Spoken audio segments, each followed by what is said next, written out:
வெளிப்படுத்தல் வகுப்பு 17 அதிகாரங்கள் வெளிப்படுத்தல் 3-4. இயேசு கிறிஸ்துவினுடைய வெளிப்பாடு. இறுதி கடிதம் லவோதிக்கேயாவிற்கு எழுதப்பட்டது. ஒரு சபையாக அவர்கள் மந்தமானவர்கள், இயேசுவின் வாயிலிருந்து துப்பப்படுவார்கள் என்று அங்கே இருந்த பரிசுத்தவான்களை இயேசுவானவர் எச்சரித்தார்.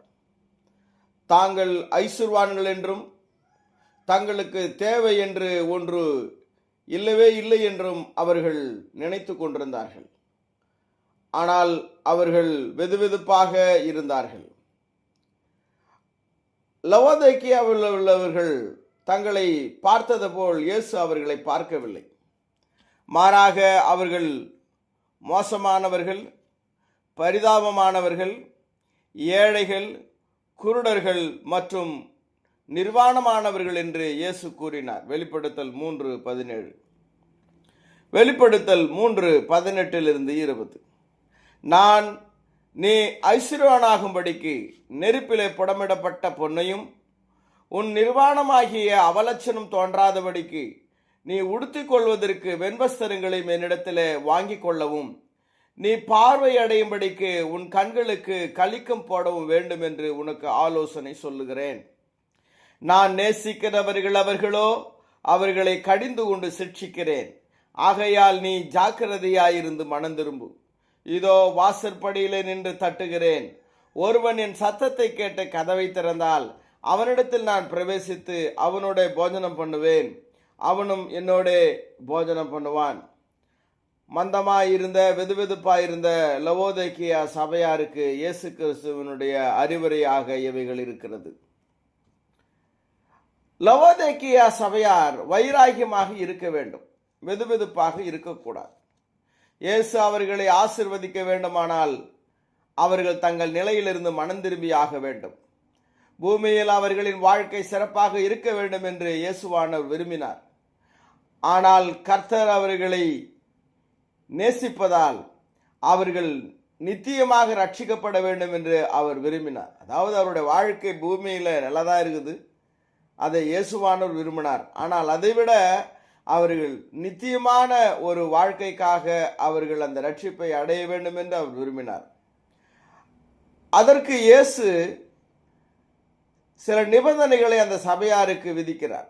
அந்த நிபந்தனைகளை அந்த சபையார் ஏற்றுக்கொள்ள வேண்டும். இயேசு அவர்களுக்கு உதவி செய்து ஆசீர்வதித்து இறுதியில் அவர்களை காப்பாற்றுவதற்காக அவர்களுடைய இதய கதவை தட்டி கொண்டு உள்ளே நுழைய முயன்று வெளியே இன்னும் நின்று கொண்டே இருக்கிறார். வெளிப்படுத்தல் 3:21-22. நான் ஜெயம் கொண்டு என் பிதாவினுடைய சிங்காசனத்தில் அவரோடு கூட உட்கார்ந்தது போல ஜெயம் கொள்ளுகிறவன் எவனோ அவனும் என்னுடைய சிங்காசனத்தில் என்னோட கூட உட்காரும்படிக்கு அருள் செய்வேன். ஆவியானவர் சபைகளுக்கு சொல்லுகிறதை காது உள்ளவன் கேட்க கடவன் என்று எழுது என்றார். தேவன் இயேசுவுடன் பகிர்ந்து கொண்டது போல் இயேசுவானவர் தம் மக்களுடன் அதிகாரத்தை பகிர்ந்து கொள்வார் என்று இயேசு கூறுகிறார். நாம் ஜெயம் கொள்வதன் மூலமாக அவருடைய ராஜ்யத்தில் நாம் பங்காளிகளாக மாறலாம். கீழ்ப்படிய விரும்புகிறவர்களுக்கான கிறிஸ்துவினுடைய ஆலோசனை என்னவென்றால், இயேசுவானவர் சொல்வதை மன விருப்பமுள்ளவன் கேட்க கடவன். யோவானை இயேசு ஏன் இவற்றை எழுத வைத்தார்?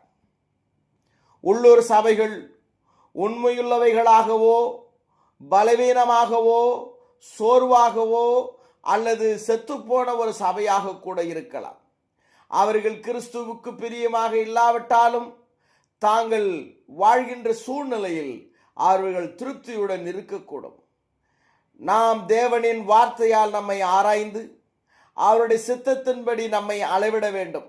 உலகத்தையும் அது நமக்கு ஏற்படுத்தக்கூடியதான தடைகளையும் நாம் கடக்க வேண்டும்.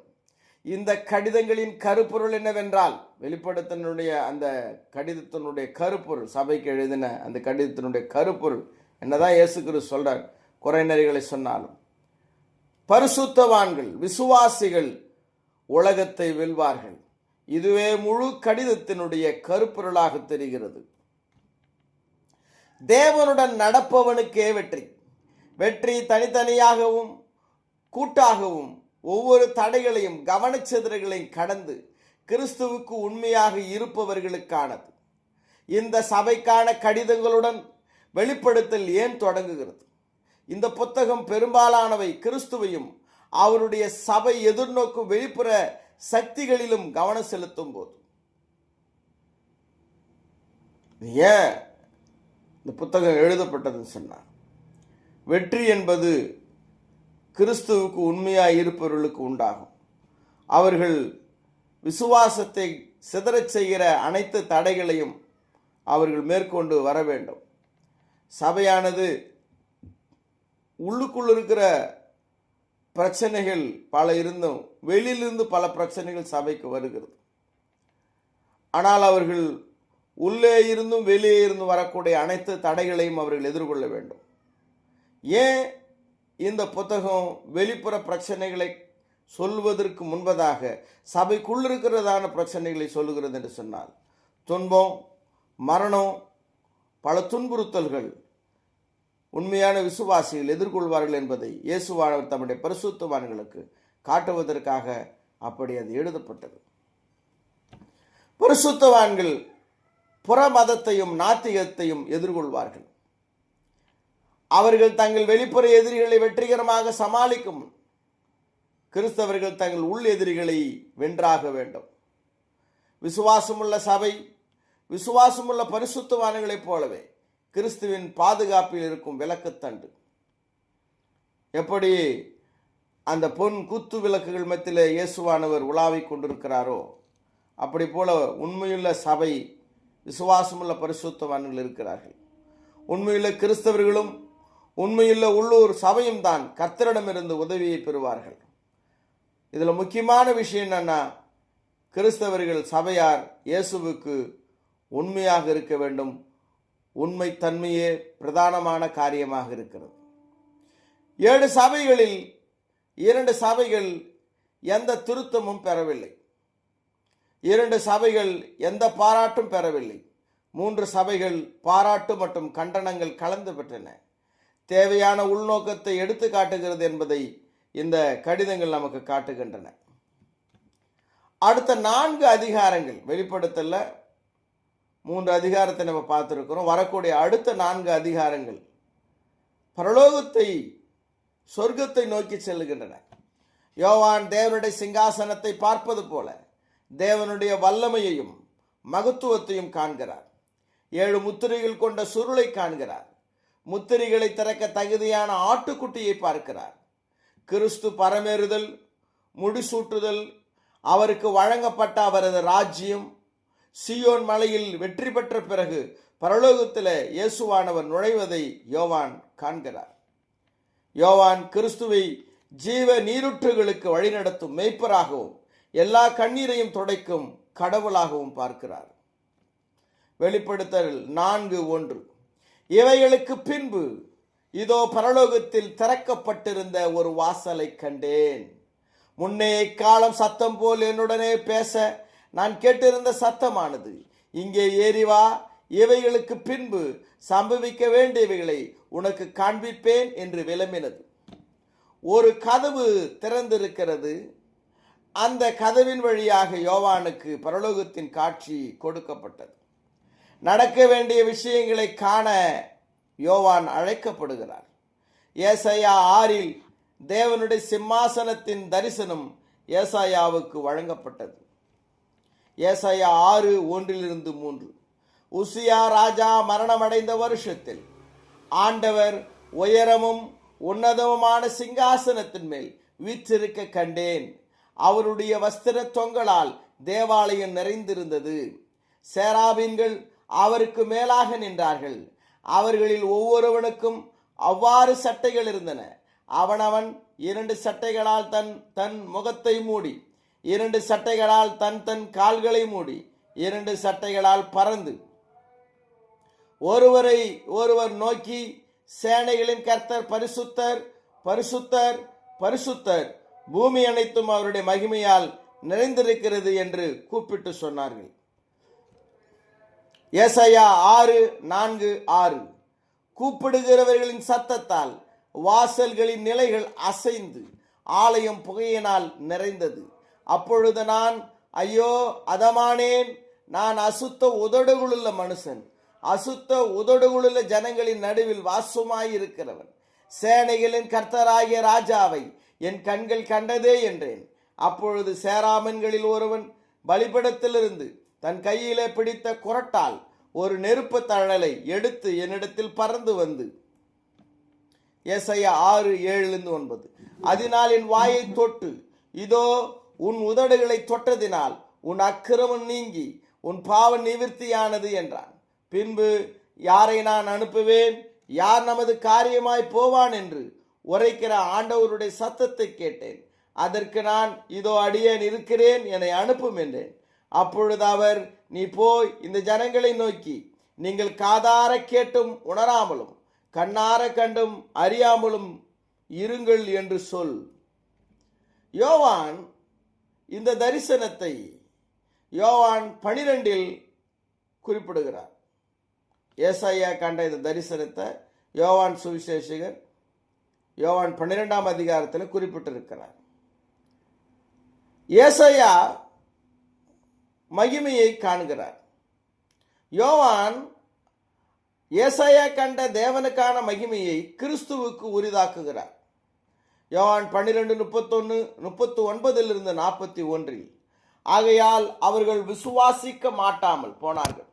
ஏனெனில் ஏசாயா பின்னும் அவர்கள் கண்களினால் காணாமலும் இருதயத்தினால் உணராமலும் குணப்படாமலும் இருக்கும்படிக்கும், நான் அவர்களை ஆரோக்கியமாக்காமல் இருக்கும்படிக்கும் அவர்களுடைய கண்களை அவர் குருடாக்கி அவர்கள் இருதயத்தை கடினமாக்கினார் என்றார்.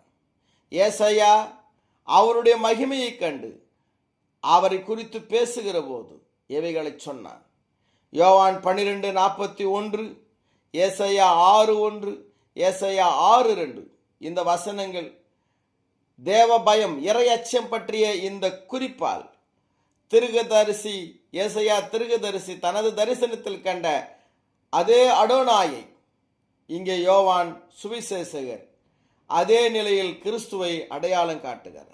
ஏசாயா கண்ட தேவனுக்குரிய மகிமை நிலையில யோவான் சுவிசேஷகர் கிறிஸ்துவை இங்கே அடையாளப்படுத்துகிறார். ஏசாயா தேவனின் முன் மனுஷகுமாரனை கண்டார். இப்பொழுது தானியேல் 7:9 செல்வோம். அங்கு அவர் ஒரு சிம்மாசன காட்சியை பார்க்கிறார். நாம் பூர்வ நாட்களை பார்ப்போம். அவருடைய தோற்றம் வெளிப்படுத்தல் 1 மகிமைப்படுத்தப்பட்ட கிறிஸ்துவின் தோற்றத்தை போல் இருக்கிறது.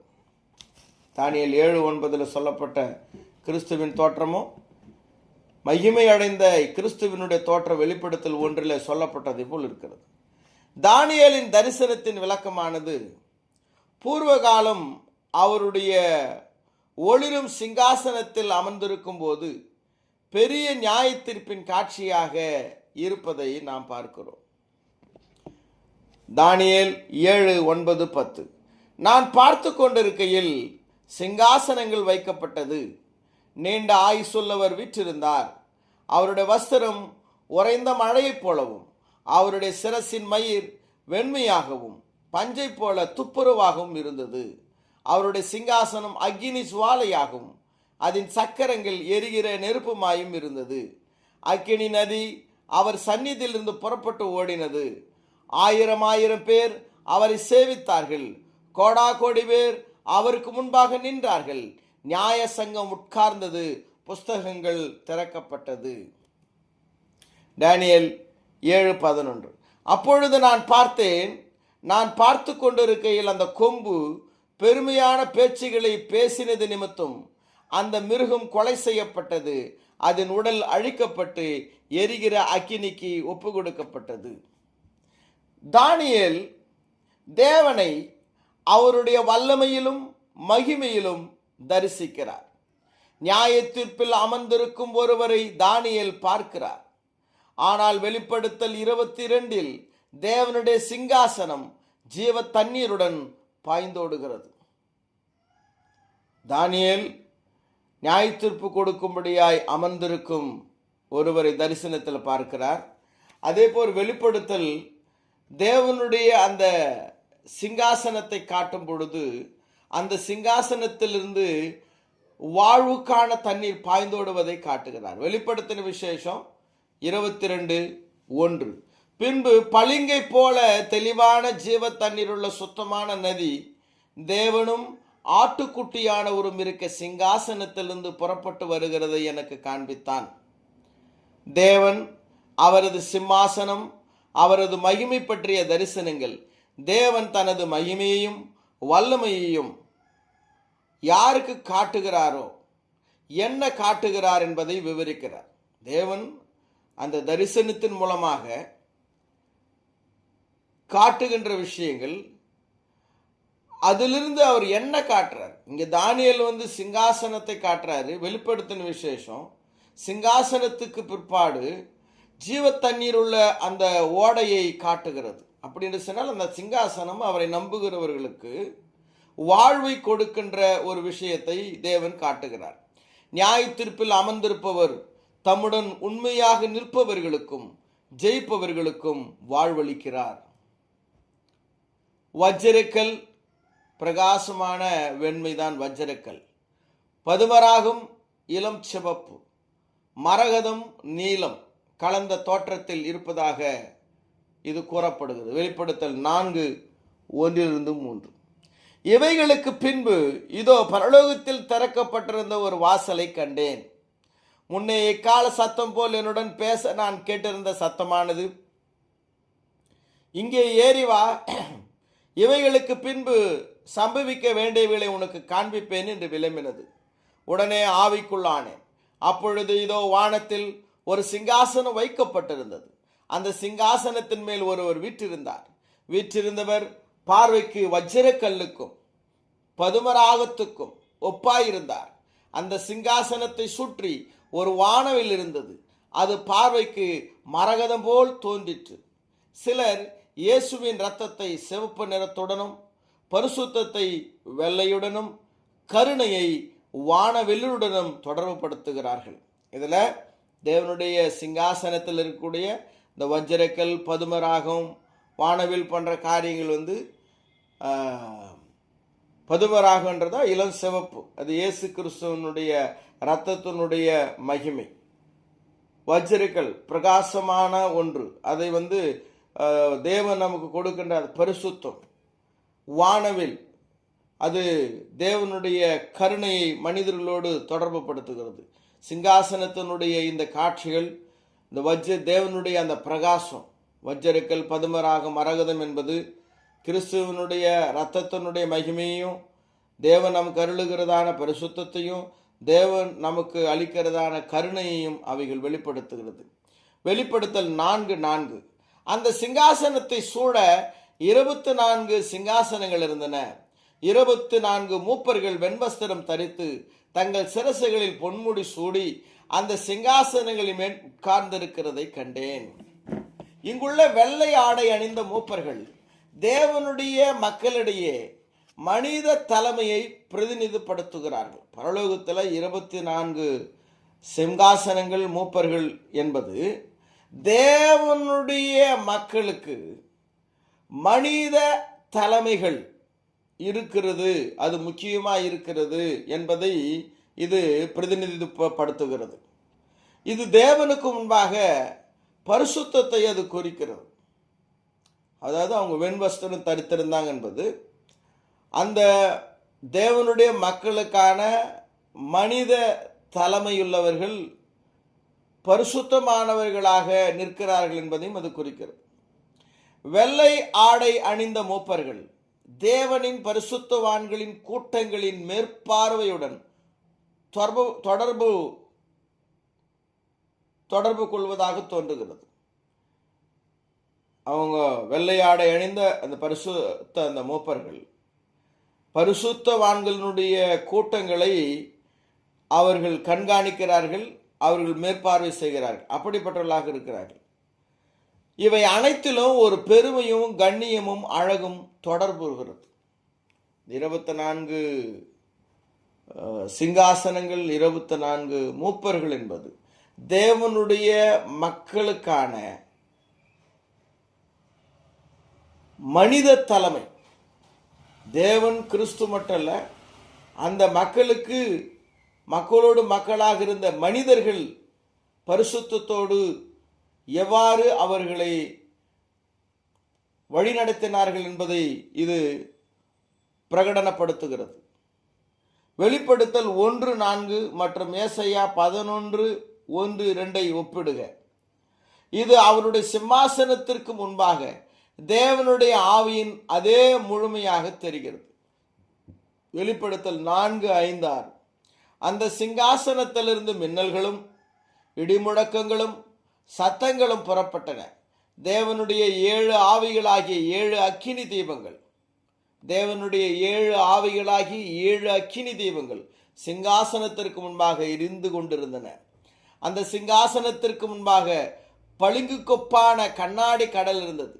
அந்த சிங்காசனத்தின் மத்தியிலும் அந்த சிங்காசனத்தை சுற்றிலும் 4 ஜீவன்கள் இருந்தன. அவைகள் முற்புறத்திலும் பின்புறத்திலும் கண்களால் நிறைந்திருந்தன.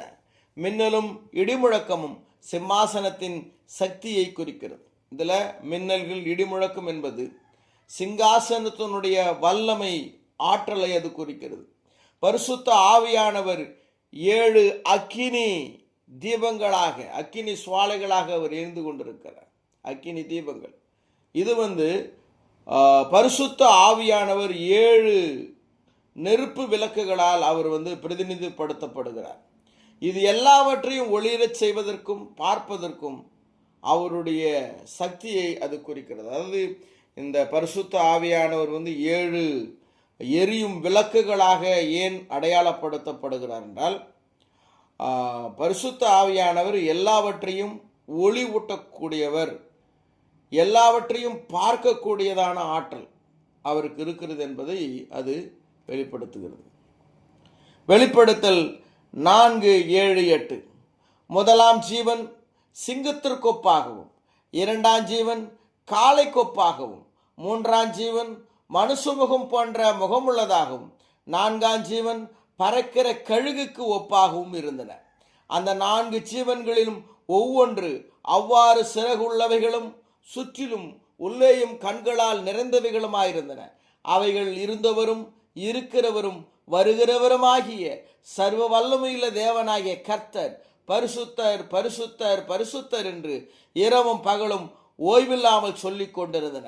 6 இறக்கைகள் மற்றும் அங்கே தேவனுக்காக வழங்கப்படும் பாராட்டுகள் ஏசாயா 6:2-3 உள்ள சேராபீன்களை நமக்கு நினைவூட்டுகின்றன. 4 ஜீவன்கள், காளை கொப்பானது, மனுஷமுகம் போன்ற முகமுள்ளது, கழுகு கொப்பானது, சிங்கத்துக்கொப்பானதான 4 ஜீவன்கள் நமக்கு எசேக்கியேலினுடைய தரிசனத்தை நினைவுபடுத்துகிறது. எசேக்கியேல் 1:4-7 இதோ வடக்கே இருந்து புசல் காற்றும் பெரிய மேகமும் அத்தோடே கலந்த அக்கினியும் வர கண்டேன். அதை சுற்றிலும் பிரகாசமும் அதன் நடுவில் அக்கினிக்குள்ளிருந்து விளங்கிய சொகுசாவின் நிறமும் உண்டாயிருந்தது. அதன் நடுவிலிருந்து 4 ஜீவன்கள் தோன்றின. அவைகளின் சாயல் மனுஷ சாயலாயிருந்தது. அதன் நடுவிலிருந்து 4 ஜீவன்கள் தோன்றின. அவைகளின் சாயல் மனுஷ சாயலாயிருந்தது. அவைகளில் ஒவ்வொன்றுக்கும் 4 முகங்களும் ஒவ்வொன்றுக்கும் 4 சட்டைகளும் இருந்தன. அவைகளுடைய கால்களால் நிமிர்ந்த கால்களாயிருந்தன. அவைகளுடைய உள்ளங்கால்கள் கன்றுக்குட்டியின் உள்ளங்கால்களுக்கு ஒப்பாயிருந்தன. அவைகள் துலக்கப்பட்ட வெண்கலத்தின் வருணமாய் மின்னிக் கொண்டிருந்தன. எசேக்கியேல் 1:8-10 அவைகளுடைய சட்டைகளின் கீழ் அவைகளின் 4 பக்கங்களிலும் மனுஷ கைகள் இருந்தன. அந்த நாளுக்கும் அதன் முகங்களும் அதன் சட்டைகளும் உண்டாயிருந்தன. அவைகள் ஒவ்வொன்றின் சட்டைகளும் மற்றதின் சட்டைகளோடு சேர்ந்திருந்தன. அவைகள் செல்லுகையில் திரும்பாமல் ஒவ்வொன்றும் தன் தன் திசைக்கு நேர்முகமாய் சென்றிருந்தன. அவைகளுடைய முகங்களின் சாயலானது வலது பக்கத்தில் 4 மனுஷ முகமும் சிங்க முகமும், இடது பக்கத்தில் 4 எருது முகமும் கழுகு முகமாய் இருந்தன. இந்த ஜீவன்கள் பிரதிநிதிகளாக தெரிகிறது. இந்த ஜீவன்கள் எதை குறிக்கிறது? இந்த தரிசனங்களில் அவர்களின் தோற்றத்தில் உள்ள மாறுபாடு, அவர்களின் உண்மையான பரலோக வாசிகளை காட்டிலும் ஏதோ ஒன்றை குறிப்பதாக தெரிகிறது.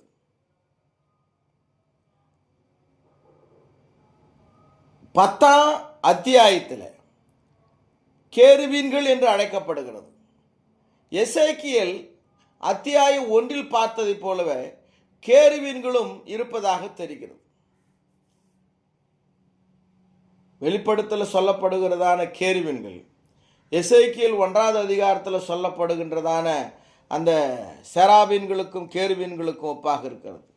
எசேக்கியேல் 10:1 அப்பொழுது நான் பார்த்தேன், இதோ கேருபீன்கள் தலைகளுக்கு மேல் இருந்த விரிந்திருந்த இடத்தில் சிங்காசனத்தை போன்ற தோற்றத்தில் நீலக்கல் போன்ற ஒன்று அவர்களுக்கு மேலே தோன்றியது. தேவாலயத்தை விட்டு வெளியேறும் தேவன் எசேக்கியேலினுடைய பார்வை. இப்போ நாம இதனுடைய முழு விளக்கத்தையும் நம்ம பார்க்க போகிறதில்ல. தேவனுடைய சிங்காசனத்தில் இருக்கக்கூடியதான அந்த மகிமை, அதே மாதிரி அந்த 4 ஜீவன்களுடைய விளக்கம் என்னதுன்றத பழைய ஏற்பாட்டில் எப்படி சொல்லப்பட்டிருக்கிறது என்பதை நம்ம வெளிப்படுத்தல சொல்லப்படுறதுக்கும் ஒப்பீட்டு முறையில் புரிந்து கொண்டு தேவனுடைய வசனங்களினுடைய அர்த்தத்தை தேவனுடைய வசனங்களிலிருந்து பெறுவதற்கு நாம் முயற்சிப்போம். இப்பொழுது அந்த வசனங்களை படிக்கிறோம். வரக்கூடிய வகுப்புகளில் இதற்கான விளக்கங்களை, அந்த கழுகு முகம், எருது முகம், இது எதை வெளிப்படுத்துகிறது என்பதை நாம் பார்க்கலாம். இந்த தரிசனங்களில் அவர்களின் தோற்றத்தில் உள்ள மாறுபாடு அவர்கள் உண்மையான சொர்க்க வாசிகளை காட்டிலும், பரலோகத்தில் இருக்கக்கூடியதான அந்த வாசிகளை காட்டிலும் வேற ஏதோ ஒன்றை குறிப்பதாக தெரிகிறது. எசேக்கியேலுடைய 10ஆம் அதிகாரத்தில் கேருபீன்கள் என்று அழைக்கப்படுகின்றன. எசேக்கியேல் அத்தியாயம் 1 பார்த்ததை போலவே கேருபீன்களும் அவ்வாறு இருப்பதாக தோன்றுகிறது. எசேக்கியேல் 10:18-20 கர்த்தருடைய மகிமை ஆலயத்தின் வாசற்படியை விட்டு புறப்பட்டு கேருபீன்கள் மேல் நின்றது. அப்பொழுது கேருபீன்கள் தங்கள் சட்டைகளை விரித்து என் கண் காண பூமியை விட்டு எழும்பின. அவைகள் புறப்படுகையில் சக்கரங்களும் அவைகளுக்கு சரியாய் சென்றன. கர்த்தருடைய ஆலயத்தின் கிழக்கு வாசலிலே போய் நிற்க இஸ்ரவேலின் தேவனுடைய மகிமை அவைகளின் மேல் உயர இருந்தது. இது நான் கேபார் நதி அண்டையிலே இஸ்ரவேலின் தேவனுக்கு கீழே இருக்க கண்ட அந்த ஜீவன் தானே. அவைகள் கேருபீன்கள் என்று அறிந்து கொண்டேன். எசேக்கியேல் 10:14 சிலர் கேருபீன்கள் என்றால் என்ன என்று நினைக்கிறார்கள். எசேக்கியேல் 10:14 ஒவ்வொருவருக்கும் 4 முகங்கள் இருந்தன. முதல் முகம் கேருபீன் முகம், 2வது முகம் மனித முகம், 3வது முகம் சிங்கத்தின் முகம், 4வது கழுகு முகம். எசேக்கியேல் 1:10 அவர்களுடைய முகங்களின் வடிவத்தை பொறுத்தவரை ஒவ்வொன்றும் ஒரு மனிதனின் முகத்தை கொண்டிருந்தன. அது சிங்கமாயிருந்தாலும் கழுகாயிருந்தாலும் அந்த கேருபீன்கள் ஒரு மனித முகத்தை அவைகள் கொண்டிருக்கின்றதை நம்ம பார்க்கிறோம். இந்த 4 பேருக்கும் வலதுபுறம் சிங்க முகமும், இடதுபுறத்தில் காளையின் முகமும் கழுகு முகம் கொண்டிருந்தன. ஒவ்வொரு விளக்கத்திலும் ஒரு மனிதன், சிங்கம், கழுகு போன்றவை உள்ளது. 4வது 10:14 எசேக்கியேல் ஒரு கேருப் என்றும், எசேக்கியேல் 1:10 ஒரு காளை என்றும் இது விவரிக்கப்பட்டுள்ளது. தேவனுக்கு சித்தமானால் தொடர்ந்து நாம் இந்த படிப்பில் இணைந்திருப்போம். இவற்றை பற்றியதான விளக்கங்களை தொடர்ந்து வரக்கூடிய பாடத்தில் படிப்பதற்கு ஜெபத்தோடு காத்திருங்கள்.